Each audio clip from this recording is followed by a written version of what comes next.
where the wrestling truth resides.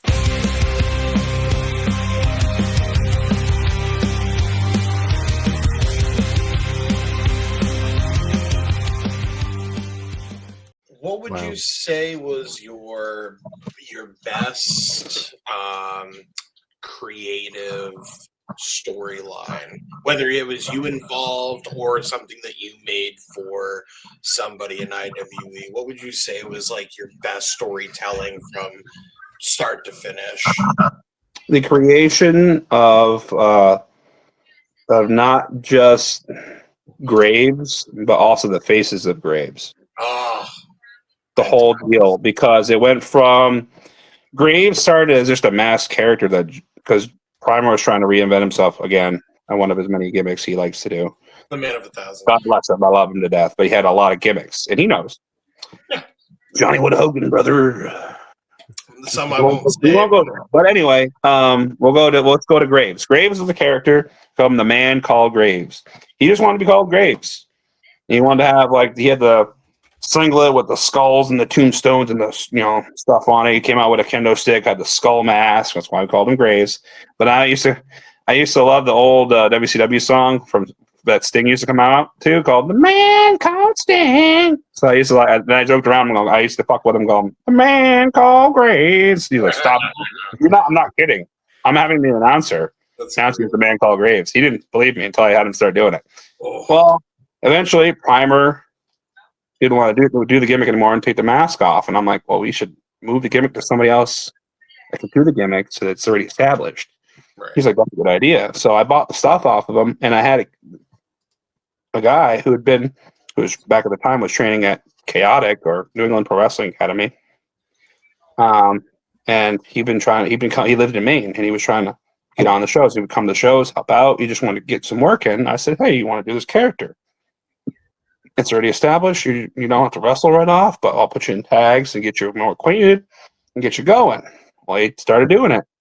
Well, then he started making the gimmick his own. And that's how Skylar Graves became a thing. Skylar Graves? Skylar Graves. Skylar, yeah. I got it right here. I remember the first show I ever saw him, it was like Fairfield or something. And because he made it his own,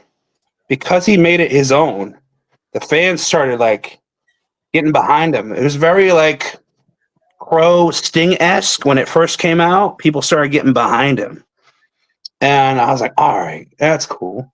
He would wear the black and white paint, and he'd have sometimes he'd go through different hairstyles. Sometimes he had it braided, sometimes he didn't. He'd have the kendo stick. He just had a cool following, cool entrance. We did the lights and the smoke for him at times, and he's had a hell of a following, and he was catching some steam. So I was like, all right, let me capitalize on that. Well, as Graves progressed, I was like, he eventually became a heel instead of a babyface. Had him do a turn on me. And I said, a young MSP who had been training were trying to get their foots in the doors and had bought these outfits, these skeletal outfits. And I was like, oh. I'm like, well, we got to do something with that, and we got to tie it in with Graves, because Graves' paint, face paint, matched their whole entire outfits, and they fit so well. And I was like, we got to do something with it. And they came up with the was it Scully and Humorous were the names? Yep. I was like, we gotta give you a tag name, and I was like, we're gonna call you the F.O.G. Like, what's the F.O.G? I'm like, well, you're gonna be like because whenever you hit the black and white paint, because Graves used to wear sometimes a split paint. Once I'd be black, once I'd be white. I'm like, well, your outfits are black and white. So it's like one side's one personality, one side's the other one. So we'll call you the Faces of Graves. Get it? Two pieces of his face. Faces of Graves. The F.O.G. So it's abbreviation. And they're like, that's awesome. And one was Scully, one was Humorous. And they would come out like little gargoyles and be his little minions, like the parts of his personality that had split off because he turned against the fans and me. And it just worked out great. So I can then wrestle the F.O.G. sometimes, or then I could wrestle Graves. And along with other people I would pull in to the story. We could do that too. And it also allowed a young MSP to get tag work under a hood without people knowing it's them. And they worked double. They would work 2. They would work. Then they hadn't yet. If you remember, they hadn't yet developed themselves. Nope. Because they didn't know what they wanted to do with themselves. Yep. They were just out there. Myself and many others had given them pieces to the puzzle. Like if you remember, Aiden Agor was a young Amon Jordan. I came up with that name. I call him simply irresistible Amon Jordan. Well, then he tweaked it and made it his own. And he still uses some pieces of that now as Aiden Agro. Yeah. Long live Levi Lexington. Most of that was Amber. Yep. Most of that was her coming up with that. But I gave some pieces to the puzzle and she just ran with it and made it her own. Had poses, and that ended up later on becoming a piece of Danger Kid. So, and the best part was one of the last acts I had before I sold the company was I had guaranteed them that they could demask as the F.O.G. And I was in the ring. Because that was the end of the story of this elongated, started from Graves, the Graves and the F.O.G. Eventually, the F.O.G. turning on Graves, because we also bring Gangrel into that. That's a whole other piece of the story I did not put in there, but I'll put it in a minute. And then eventually them taking the mask off, because they eventually won the tag belts, too, as the F.O.G. And I even put my ex, Sarah DiErico, with them, and she inherited their gimmick, if you remember that. Yep. We started painting her face up and doing the thing like she was like controlling them.